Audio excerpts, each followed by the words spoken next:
Today it's all about Necron Strategy, and I am going to run over my top 10 Necron tips to help you win with Necrons. Necrons!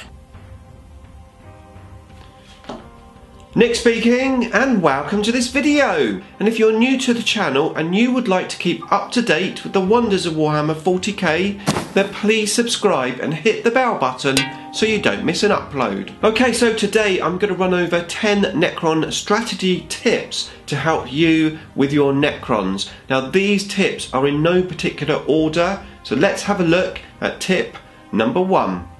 Okay, so Necron tip number 1. The first turn. Now Warhammer 40k is all about the first turn. You either need to be able to survive the onslaught if you don't go first, or dish out a good amount of damage if you go first. So when you're building your army list, you have to take the first turn into consideration, well, first. Now of course, who goes first is random, it's on a dice roll. The less units you have, the more chance you've got of getting +1 to the dice roll. This isn't usually a problem for Necrons, as our units are quite costly. I usually have around 8 to 10 drops in my Necron army. Fewer unit drops means you've got more chance of going first. Now of course, there's no point in going first if you don't have the weapons to do some damage. And that is why we take Doomsday Arcs, Heavy Destroyers and the Triarch Stalker to at least give us some long range shooting that can do some damage. Most armies these days have at least one big model, a Knight, Magnus, a Land Raider, a Hive Tyrant. Please Games Workshop, if you're listening, give the Necrons a new model. Give us a big model, a Star Guard with great stats. We need it. We want it. Now! Try to build a list that has the potential to take at least one of those big models out. Our big hitting guns in the Codex do have issues. They're very random. Try to make the most of the dynasty codes that we have, re-rolling the ones if you don't move on the Doomsday Arcs. Use the Triarch Stalker to re-roll the ones if you're taking a different dynasty. Use a command point if you have to re-roll the damage. Try to do as much damage as you can on turn 1. Even some of our short range guns can do a lot of damage on turn 1. Necron Destroyers, yes, the gun is 24 inches, but you can move 10 inches before you shoot. Use the Deceiver to teleport across the table. Use the Veil of Darkness to do the same. Try to do as much damage as you can on turn 1. Now of course, you may not go first, and if you don't, you need to have a backup plan. Try to take the maximum amount of models you can in a unit. If it's a choice of 2 units with 3 models in each, or 1 unit with 6, always go for that 1 unit of 6. Try to take advantage of the cover on the table. Get as many models as you can into cover. Try to hide your models behind pieces of terrain. Don't forget the reserve rules. Models held in reserve can't be shot. Now we can't come down on turn 1 anymore, but turn 2 is an option. Now it's not always about the shooting phase. Some armies use the psychic phase to do their damage. Don't forget to bubble wrap your precious units using Scarab Swarms. Let the Scarab Swarms take the smite, let them take the mortal wounds, keep your other units safe. And the same goes for when you're facing an assault army. Try not to put your valuable units like your destroyers up front. You don't want them to be assaulted turn 1. Now the big FAQ has brought about a brand new stratagem. It's 2 command points, and it allows you, if you're going second, to get a cover save on any units in your deployment zone, with the exception of Titanic. Now if you're already in cover, you don't get an extra cover save. Just the units that aren't in cover will benefit from this stratagem. Now overall, I think this is a good stratagem. However, it is 2 command points, and building a Necron force around lots of command points is quite tough. So this stratagem, I think, is going to be situational, but it's definitely an option if you need to survive first term. Now talking of command points, if you plan to use the Sotek Dynasty Warlord trait to regain those CPs, the new big FAQ has come out, and now you can only regain 1 CP per battle round. Still very useful, but not as good as it was. Okay, so Necron tip number 2, don't get disheartened. Now if you do lose first turn, it's very easy to get a little bit disheartened, especially if your enemy destroys a few of your units. However, it's always good to try and stay positive. Just because you have a dent in your army doesn't mean you can't win. In actual fact, sometimes it's better to go second than first. If you can weather the first turn from your opponent, and then you have the last turn at the end of the game, this could be very important. You can grab the objectives on the last turn and your opponent can't take them back. Going second can be a tactical advantage, so don't give up if you don't go first. Now of course, if your enemy does do enough damage to totally make it impossible for you to win, then why not go for the morale win? Pick a certain unit that you know your enemy won't like them dying. Target that unit as much as you can and kill it. Make sure you don't get tabled. When your units get down to a minimum amount where they can't actually do any more damage, then run and hide them. Try and keep them alive so that you don't get tabled. If you stop your enemy from tabling you, again, that's a nice morale victory. Now if you're playing in a match play tournament event, denying your opponent the tabling of your army can actually stop them from getting more points. In actual fact, you could still gain points yourself depending on the tournament format. Ultimately, what I'm saying is don't give up and don't get disheartened. Keep going, keep playing. You never know what is going to happen in any given game. Okay, so Necron tip number 3.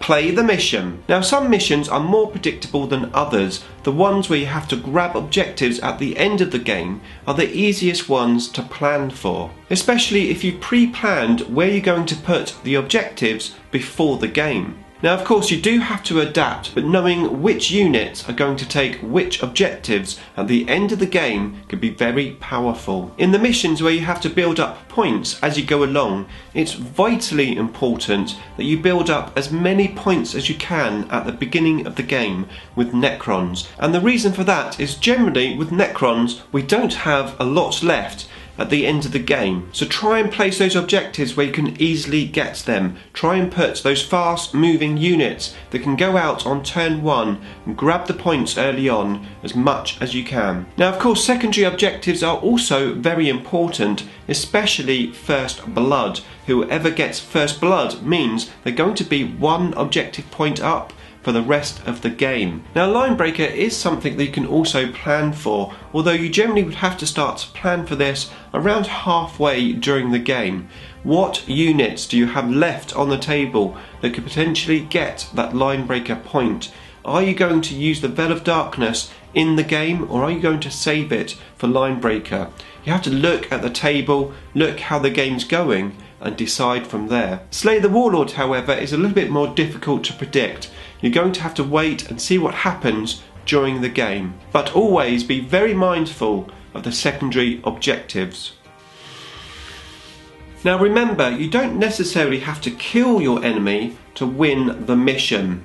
Sometimes you can kill just a small amount of your opponent's army, but if you're on the objectives at the end of the game, you win. Having good board control, having your units in the right place at the right time is also how you can win the mission. So always think about where you're going to place your models on the table, not just to be able to kill your opponent, but also to take mission objectives. And remember, unless you're playing the mission where the objectives are cumulative each turn, you don't have to necessarily sit on the objective from turn 1. You might actually be better off putting unit next to the objective, maybe in a building, allowing them to shoot and do what they need to do during the game, and then move and maybe run them onto the objective towards the end of the game. It's all about playing the mission.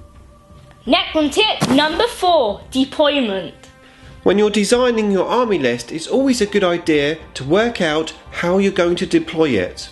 Work out exactly where you're going to deploy each and every unit. Make sure your guns are in range. It's very important that all of your guns are going to be in range to use on turn 1. Your 24 inches are better off in a central position where they can cover both sides of the table. Make sure your long range guns can also cover as much of the table as possible. Make sure you take full advantage of first turn. Work out beforehand where you're going to put the objectives. Are they going to be close together, in terrain, or far apart?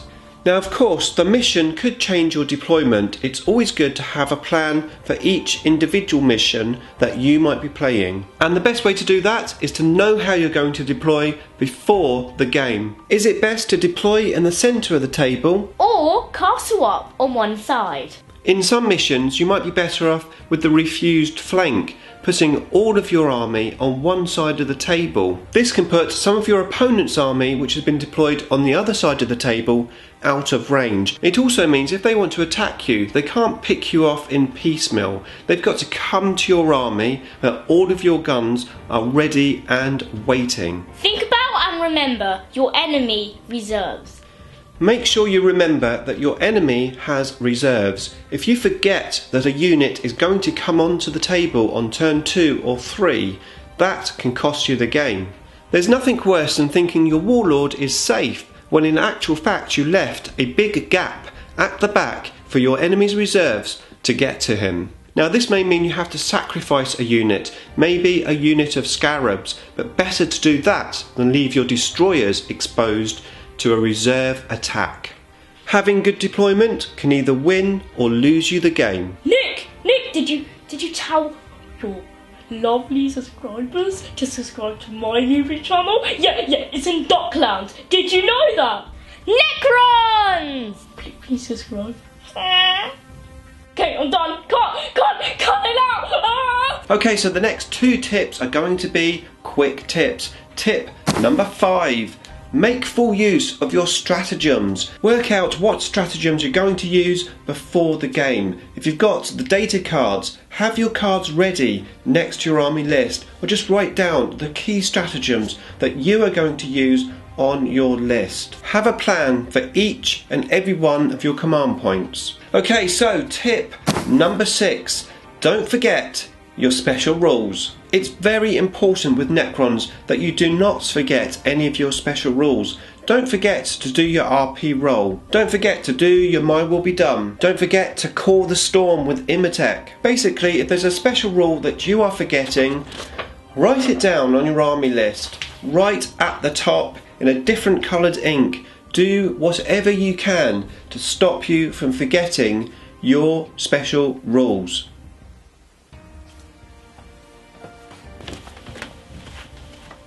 Okay, so Necron tip number 7, the distraction unit. Hello! Now every army benefits from a distraction unit. A distraction unit is generally a small points cost unit, a disposable unit that you can just send out, distract your enemy, and if they die it doesn't matter. Now Necrons certainly have these type of units. We've got death marks, we've got flayed ones. But where our codex is overpriced, I don't believe we can afford to take the cheap distraction unit. However, the Necrons do need a distraction unit, but not necessarily a throwaway unit. We are going to have to distract with our normal units. Things like Wraiths, they've got their 3+ invulnerable save. They can survive, they can afford to be pushed forwards. Remember, if your opponent has Smite, it's worthwhile putting some Scarab Swarms in front of them. Fast moving units of Tomb Blades can also make a great distraction unit. They've got the ability to move fast and with lots of shots. You could put them down the side of the table, flank your enemy and cause them a distraction. Seems like I'm really bright. No, I'm not. Arguably, the biggest distraction unit we have is the Tesseract Vault. However, that's nearly 500 points, so that's a big distraction unit.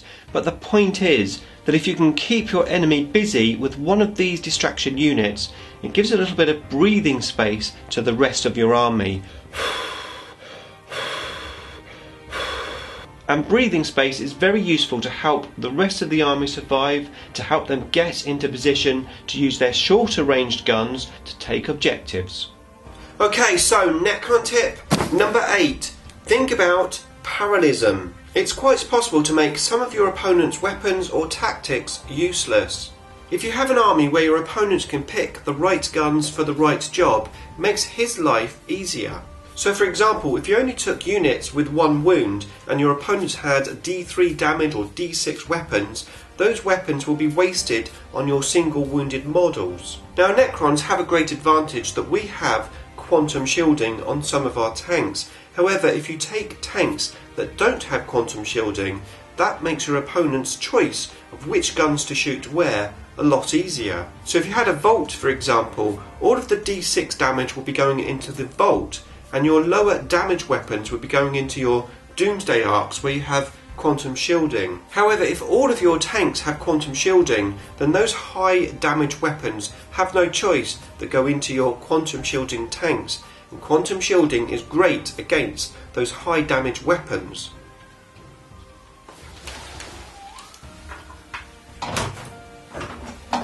However, Paradism can work in other ways too. If you give your opponent too many choices, they won't know where to go.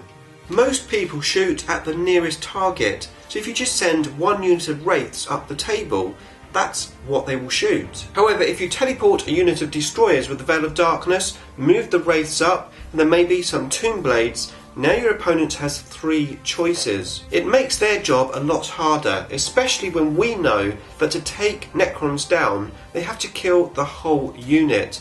That means it's unlikely they're going to be able to kill all 3 of those units, giving you the tactical advantage on your turn. Give your opponent a tactical dilemma. Which way should they go? They may panic, they may make the wrong choice. Either way, it gives you the advantage of being the aggressive player rather than the passive player.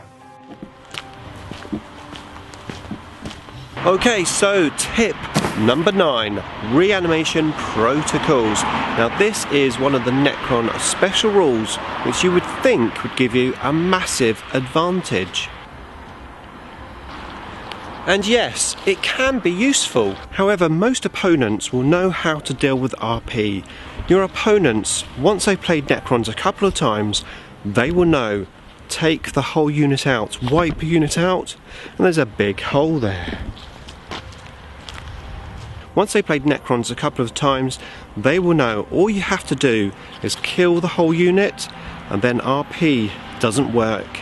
You can, of course, combat that. Bigger units, maximum units of warriors, adding ghost arcs, adding cryptics, you can make RP work.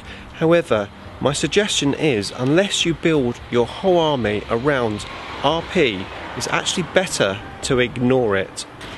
Ignoring RP allows you the freedom on the table not have to be within certain inches of certain characters. It means you can be a bit more aggressive with your army. Not worrying about RP frees you up a bit when it comes to list building. Now of course RP is very good, it's a great rule to have, being able to bring back models from the dead. However, the point that I'm making is, it's not the be and end all of a Necron force. Now of course, some units benefit from RP more than others. Things like Destroyers and Tomb Blades, units that have more than 1 wound.